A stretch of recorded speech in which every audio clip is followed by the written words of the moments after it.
Please अब तक बहुत subscribe. सारे नौजवान बहुत सारे तदफीन में जुड़े हैं, लेकिन इस मरहूम की जो दर्द भरी दास्तान है, मैं चाहता हूं कि आप भी सुने और तमाम इंसानियत भी सुने और इनकी हक़ में दुआएं भी करें कि इंसान कैसे कैसे दर्द से सफ़र से गुज़रता है। जब ये अच्छा कमाते थे, केरला में रहते थे, सऊदी को गए थे, सऊदी को जाकर 90s की बात कर रहा हूँ, उस वक्त पर इनकी सैलरी 30,000 रुपये थी। 30,000 रुपये कमा कर अपने बीवी बच्चों को इंडिया देकर भेजते थे, बच्चों को काबिल नहीं बनाया। हम तो बार बार सुनते हैं कि माँ बच्चे को पेट में 9 महीने पालती है, लेकिन बाप जहन में ज़िंदगी भर पालता है, अपने औलाद के लिए कुछ भी कुर्बानी दे देता है। लेकिन जब बाप के पास पैसा आया, यानी इस मरहूम के पास, शमशुद्दीन साहब के पास, तो इन्होंने बीवी बच्चों को सऊदी को बुला लिया। सऊदी को जब बुला लिया तो इनको भी, यानी इनके वाइफ को भी जॉब पे लगाया गया। वो जॉब करना चाहती थी शायद, तो जॉब को उनको लगाया गया, तो उनकी सैलरी हो गई 60,000, इनकी सैलरी थी 30,000। फिर कुछ ही दिन गुजरे, उनके पास कुछ पैसा आया, उनकी बीवी के पास, इनको अपनी ज़िंदगी से दूर कर दिया। ये एक दिन था, ये अपनी बेटी से मिलने के लिए, अपने औलाद से मिलने के लिए सऊदी में ही, जो इनकी बीवी अलग फ्लैट लेकर रहती थी, वहाँ पर जाते हैं।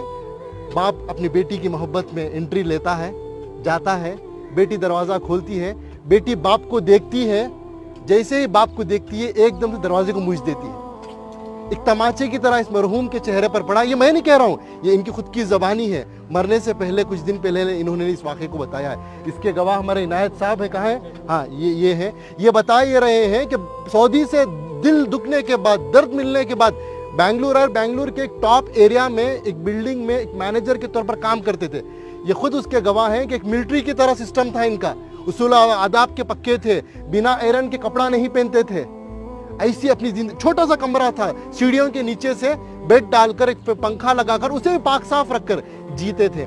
ये पूछने लगे कि भाई, मैं तो समझा आप एक सिक्योरिटी गार्ड है, लेकिन आपकी ये पाकी सफाई को देखकर, आपकी ये मिलिट्री सिस्टम को देखकर, आपकी इस डिसिप्लिन को देखकर मेरे अंदर सवाल पैदा हुआ, आपकी ज़िंदगी में क्या हुआ? तो उन्होंने ये अपनी दास्तान सुनाई, ये दर्द बताया। तो बस मैं इंसानियत से यही बात कहना चाहता हूँ कि दौलत तो कमाना है, वो मुकद्दर की मिलेगी, लेकिन अपने रिश्तों को बनाएं पहले, अपने बच्चों को, अपनी औलाद को मुसलमान बनाएं, इंसान बनाएं। आज पता चला कि इनकी औलाद अमेरिका में है, यूएसए में है, लाखों के रुपए कमा रहे हैं, लेकिन अफसोस की बात, दौलत तो दौलत है, उनके पास बाप के जनाजे को आने की तौफीक तक नहीं हुई।